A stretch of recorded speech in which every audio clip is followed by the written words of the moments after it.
நேர்களே, இன்றைய வாஸ்து பகுதியில் ஒரு வீட்டுக்கு வடக்கு திசை வாசல் எப்படி இருக்கும் பாருங்க. வடக்கு திசை குபேரனின் திசை. வடக்கு வாசல் எப்பொழுதுமே நன்மை செய்யும். பாருங்க, நம்ம வாசல் பற்றி தான் பேசுகிறோம். வாசல் சரியாக இருந்து உள்ள செட்டிங் சரியில்லைன்னா அதோடைய ரிசல்ட் வேறு. வடக்கு வாசல் பற்றி தான் பேசுகிறோம்.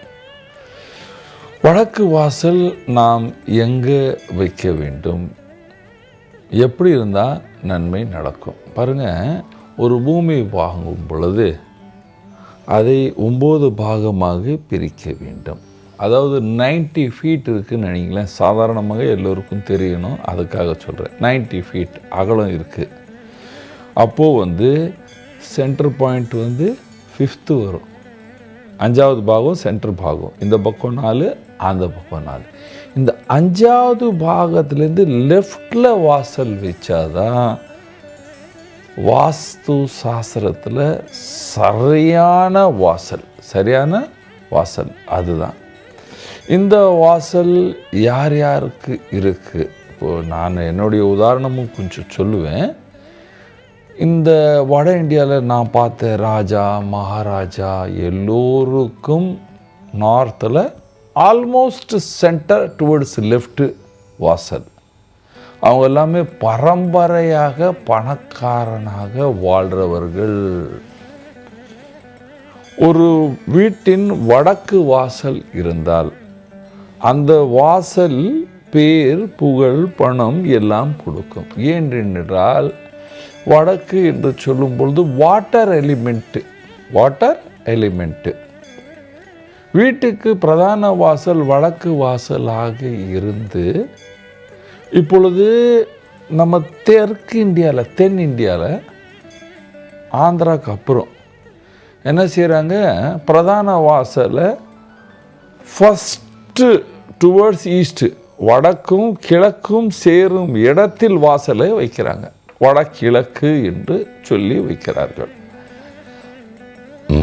அது நல்ல பேர், புகழ் கொடுக்கும், பணம் கொடுக்கும் அப்படின்னு. ஆனால் நான் எழுதின புக்கில் என்ன எழுதியிருக்கேன்னா, if you have door in the north east, அதாவது வடக்கும் கிழக்கும் சேரும் திசையில் வடக்கில் நார்த்தில் என்ட்ரி இருந்தால் உங்களுக்கும் உங்களுடைய மகனுக்கும் பிரச்சனை இருக்கும். 2வது, உங்களுடைய வாரிசு உங்கள் கூட இருக்காது. சார், என்னுடைய பையன் அமெரிக்காவில் இருக்கான், லண்டனில் இருக்கான், இந்த மாதிரி பெருமையாக பேசுகிறவங்க எல்லாமே ஹாஸ்டலில் வாழ்கிறாங்க. எங்கே வாழ்கிறாங்க? இவங்களுக்கு உடம்பு கெட்டு பிடிச்சி நோய் நொடி வந்தால் அந்த பசங்க வரமாட்டாங்க. அதனால் இந்த வாசல் சரி இல்லை. ஏன்னா நான் பல 1000 வீட்டுக்கு பார்த்துட்டேன். ஆந்திராவில், தமிழ்நாட்டில் சில பேர் வாஸ்து இன்னும் புரியல. ஆந்திராவில் பல பேருக்கு நான் ஒரு கேள்வி கேட்டேன். சார், உங்களுடைய வாரிசு இந்த வீட்டில் இருக்க மாட்டான், வீட்டுக்கு வெளியே நின்று உள்ளே போகலை. Yes sir, he is not here, he is in USA. இந்த வீட்டில் பெரிய பங்களா, ஒரு 100 கோடி 150 கோடிக்கு பங்களா. ஆனால் வெறும் 2 பேர் தான் இருக்காங்க, வேலைக்காரங்க 5 பேர் இருக்காங்க. அந்த நார்த் ஈஸ்ட் இருந்தால் மன நிம்மதி இருக்காது. 2ஆம் பாவத்தில், 2ஆம் பாவம் என்று சொல்லும்போது 9ல் ஃபஸ்ட்டு பாகம் சொன்ன 2ஆம் பாகத்தில் நார்த்தில் டோர் இருக்குது.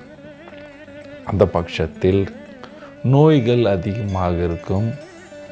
காலில் பிரச்சனை வர்றதுக்கு வாய்ப்புகள் உள்ளன. இப்பொழுது டக்குன்னு லாஸ்ட்டுக்கு போகலாம். 9வது பாகம் இன் தி நார்த் வெஸ்ட் வாசல். அதாவது வடக்கில் லாஸ்ட் பாகம் மேற்கு பக்கம் வாசல் இருக்குய்யா. அந்த காலத்தில் கட்டிட்டாங்க, பேசேஜ், ஒரு ரோடே ஹிட் ஆகுது சில வீட்டுக்கு. குடிகாரர்கள், போதை பழக்கம் உள்ளவர்கள் அல்லது வாரிஸ் இல்லாமல் வாழ்கிற வீடுகளுக்கு வாசல் அங்கு இருக்கும். வாரிசு இல்லாத வீடுகளுக்கு. சார் ஒரு பொண்ணு இருந்தது சார், அந்த பொண்ணு அமெரிக்காவுக்கு போயிடுச்சு சார், இப்போ யாரும் இல்லை, இதை நான் தத்துக்கு யாராவது எடுக்கலான்னு வர மாட்டேன்றாங்க, இந்த சொத்து நான் கிஃப்டாக கொடுத்துட்றேன். அந்த மாதிரி வீடாக இருந்தால் அதுக்கு வாசல் நார்த் வெஸ்ட்டாக இருக்கும்.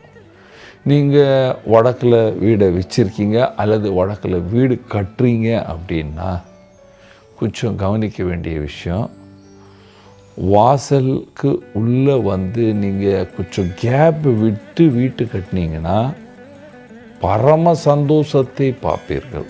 வடக்கு எவ்வளோ காலியாக இருந்து கொஞ்சம் தள்ளி வீட்டை கட்டினீங்கன்னா எல்லோரும் சந்தோஷமாக வாழ்வீர்கள், ரொம்ப சந்தோஷமாக வாழ்வீர்கள். வடக்கு வாசலுக்கு சிவப்பு வண்ணம் இருக்கக்கூடாது, சிவப்பு பெயிண்டிங் இருக்கக்கூடாது. வடக்கு வீட்டுக்கு colour off white, white, sky blue colour தான் இருக்க வேண்டும். கிரீன் இருக்கக்கூடாது, ரெட்டு இருக்கக்கூடாது. ரெட்டு இருந்ததுன்னா நீங்கள் உங்கள் வாழ்க்கையில் சந்தோஷத்தை பார்க்கவே முடியாது. வாசல் கரெக்டாக இருக்குது, ஆனால் வீடுக்கு சிவப்பு கலர் இருந்தால் நோய் நொடி டாக்டர் செலவுதான் அதிகமாக பார்ப்பீர்கள். அதனால் வடக்கு வீடு வாங்கும் பொழுது அந்த வீட்டுக்கு சிவப்பு வண்ணம் பூசக்கூடாது. வாசலுக்கு உள்ளே போன பிற்பாடு கொஞ்சம் கேப் விட்டு கட்டினா நல்லாயிருக்கும். இல்லை சார் 500 அடி தான் இருக்குது எனக்கு வீடு அப்படின்றாங்க, நான் ஒரு 2 மாடி கட்டலான்னு இருக்கேன், அப்போ தான் கொஞ்சம் வாழலாம் அப்படின்னா நீங்கள் செய்ய வேண்டிய விஷயம் என்ன இருக்குது? வீட்டுக்குள்ளே நுழைஞ்ச உடனே அங்கே ஒரு 2 மாடி கட்டணுன்னா படிக்கட்டு கட்டணும் இல்லையா? வடகிழக்கில் நார்த் ஈஸ்டில் கட்டாதீங்க, ஹார்ட் அட்டாக் வந்துடும். நார்த் ஈஸ்டில் கட்டாதீங்க, ஹார்ட் அட்டாக் வரும். நார்த் வெஸ்ட்டில் வட மேற்கில் கிளாக் வைஸ் படிக்கட்டு, கிளாக் வைஸ் நம்ம வாட்ச் எப்படி ஓடுது அந்த மாதிரி படிக்கட்டை கட்டுங்க.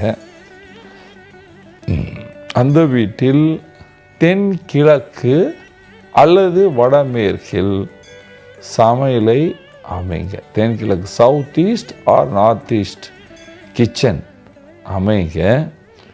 வீட்டுடைய கலர் உள்ளேயும் வெளியும் light off white, light off white வைங்க. நீங்கள் படுக்கிற ரூம் சவுத் வெஸ்டில் வைங்க. முக்கியமான வாசல், ரொம்ப கவனிக்க வேண்டிய வாசல் சென்டர் ஆஃப் நார்த்லேருந்து கொஞ்சம் தள்ளி வைங்க. இது ராஜயோகத்தை கொடுக்கும்.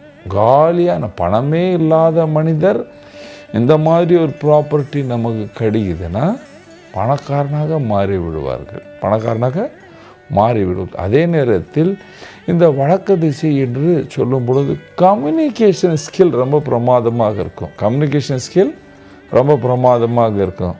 ஸ்பீச், பேசி பணம் சம்பாதிக்கிறவங்களுடைய வீடு, எழுத்தாளர்களுடைய வீடு, கலைஞர்களுடைய வீடு, அரசியல்வாதிகளுடைய வீடு வடக்கு வாசல் வீடாக இருந்தால் நீங்கள் எல்லோரும் சந்தோஷமாக சுகமாக வாழ்வீர்கள். நன்றி, வணக்கம்.